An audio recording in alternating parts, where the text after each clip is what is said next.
یادی مرگ چی بود است؟ یادی مرگ. رسول اکرم صلی الله علیه و سلم فرمودند که ثروتمندترین امتی من کسی هست که هر صبح شام مرگ یاد میکنه. همین آدم مرگ که یاد کنه برنامه نمیبرو. مرگ یاد کردن در کره. بایترین امت رسول اکرم همیو بدیم که مرگ یاد کنم. این مردن میبیو بسیار عجایب چه مردن. همون روزی که روح از بدن میبرو، همون روزی که ما رو آماده میکنن، همون روزی که ما رو برده در لحد میمونن، بعد 10 روز یک نیرو در بین همون مردم زنده میبیو. همین فکر میکنه که همین آدم در همین دنیا اح نبود. در یاد مونه میزنم یکان آدم 1 سال پیش مردگی را فکر کن که میگه همین دنیا در اح اومدگی نیست. آخه همین فکر کن همین دنیا رو تسر رو بود میکنی. همین گذشتگی ها همین یه مراتبه فکر کنیم خیال میکنه که باید همین دنیا اومدگی نبودن. اهلی دنیا نبودن، همو جدا بودن. حضرت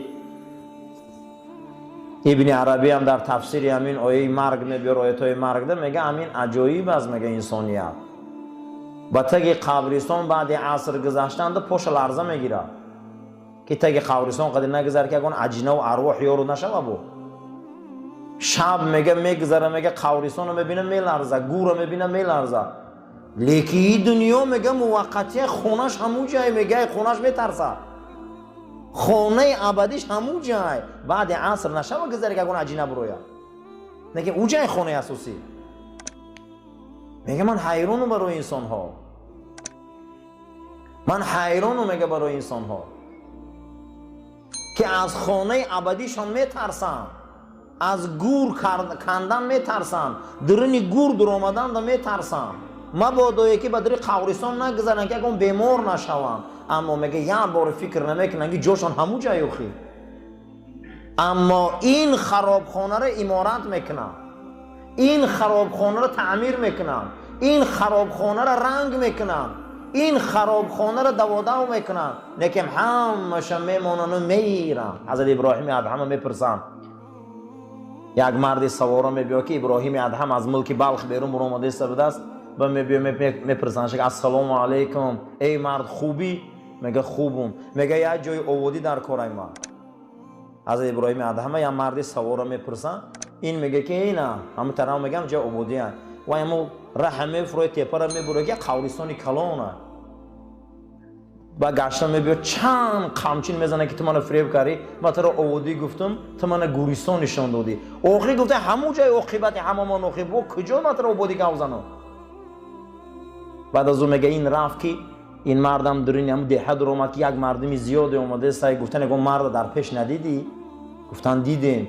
گفت کیای؟ گفت اون مرد هست که در صحبتی و کافر مسلمان میشته و ابراهیم ادهم میگن. این مرد میگه فرو آمده از گریه کرد که چند قمچین زدم. من او را گفتم من در آبادی نشان ته و من در گورستان نشان داد. ای مردم این آبادی ها همش عاقبتش گورستان است و همه جای آباد قبرستان است. یک آدم دستش برداره گفت که همین دنیا آباد است. همین آینده ما کجا میریم؟ آینده همه ما گورستان است. یگان جای قبر جای آباد نیست. لیکن نمیدونم چرا این قبر تعمیرش قدر سهلنگاری میکنیم. سیستم. حضرت سلمان فارسی میگه پیش جناب پیغمبر اومدن صلی الله علیه و سلم، حضرت از کتفم قبید گفت سلمان در این دنیا رنگ رهگذر مسافر زندگی کرد. همون روزی که صبح بامداد نمازش خواندی هم زندگی که فلا تنتظر المساء تو به شام نمیرسی. شام که نمازش خواندی فلا تنتظر الصباح هم زندگی که به بامداد نمیرسی. انمی زندگی را که سلمان برای همین هر انسان خواه دنیاش آباد شوه او باید یادی مرگ داشته باشه. فکر کنه یه روز نه یه روز ما میگذاریم، یه روز نه یه روز ما میریم. بعد خفه میگن که همین آدم در بین ما نبود دیگه. همین گذشته ها را یادم نمیکنیم. میگم همین انسان اومده بود بین ما نیومده بود، همین تولد شده بود، همین که آدم بود یا نه. جناب پیغمبر صلی الله علیه و سلم تعلیمات شبینه که گو یا علیو، ای علی، الا ادلکم بشیء، یک دلالتت کنم، نصیحتت کنم که یمحو الله به خطایا، خدا گناهات بخشه و یرفع به درجات، آبرو در بهشت بلند شود، مقام یابی نزد خدا ده. گو بله ای فرستاده خدا. گو اسباغ الوضو، طهارت خشرو کن. وقتی که طهارت میکنی طهارت خشرو کن. بعد از او گو که کثرت الخطات الی المسجد، به سوی مسجد بسیار قدم زن. سیوم گو منتظر نماز در نماز. وقتی این نماز میخونی، این نماز منتظر نماز نشستن، گفت آبروت نزد خدا دا بلند میکنه. این سه کار گناهات محو میکنه خدا. خشا به حال آدمایی که منتظر عبادت میشینن.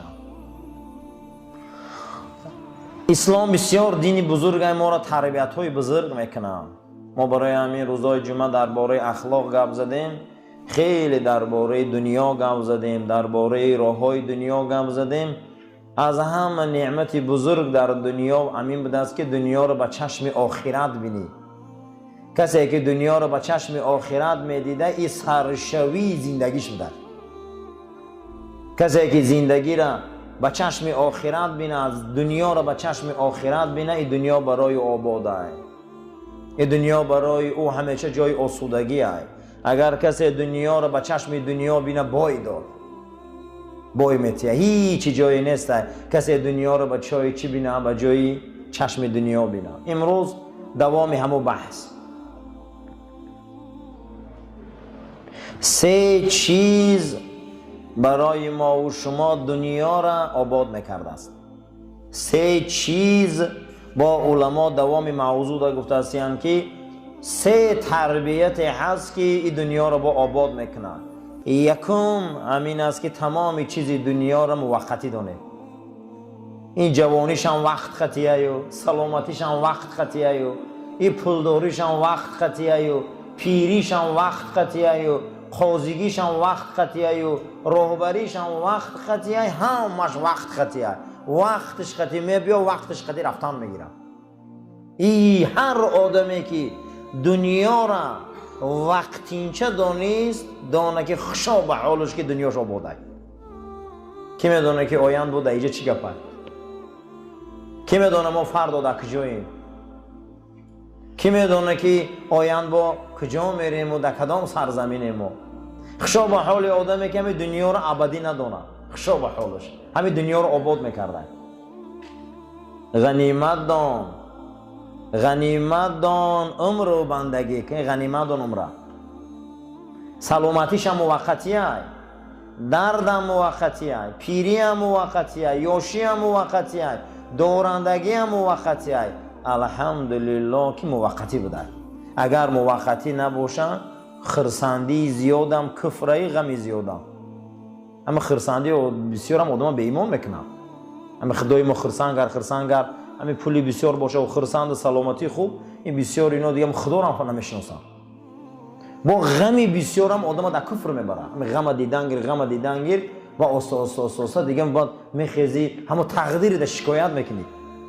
این مع العسر یسرا، این مع العسر یسرا، تاکید است. در هر وضعینی یک سبوکی است، در هر وضعینی چی بده؟ یک سبوکی است. الحمدلله که غم دنیا موقتی بده. 1000 بار شکر که ای خدا در وجود ما با ارگانیسم فراموشی را دادی که ما با همین نامردی آدم ها را فراموش میکنیم. ما با همین غم ها یادمون میبرویم، با گشنگی ها یادمون میبرویم، با مستی ها یادمون میبرویم، خیرت میبرویم. اگر همین آدم فراموش نکنه، همین دنیا با توریکه و شکر که فراموش میکنیم. این همه تربیه است. اولین تربیه اسلام ببینین که میگه خواهی دنیا آباد شود، همین دنیا برای تو همیشه آبادی است، کدام وقت به آن شرطی که همه چیش ابدی ندان. این موقتی نیست. یک زمان جناب پیغمبر صلی الله علیه و سلم ظهور کردند، با مرور زمان دین در این زمین سطوح مخش زدند. وقتش قدی در کامل ترین شیرین ترین عمرشان حضرت 63 پر نکرده دنیا گذاشتن. حضرت انس بن مالک میگه حضرت مردن من ریشاشان حساب کردم 16 دانش سفید بوده. یا شمردین رسول الله. همین گوهر نایاب ارکه خدا بهترین فرزند انسان جناب پیغمبر از دنیا گذشته به دستیان که 16 دانه ریش حضرت سفید بوده. از خیلی ریشای ما برف بریشیده. حضرت مردند 16 دانه سفید بوده. شکر خدا سرای ما برف بری سفیده. رسول الله محبوب خدا همه خیاش رفته بودیم.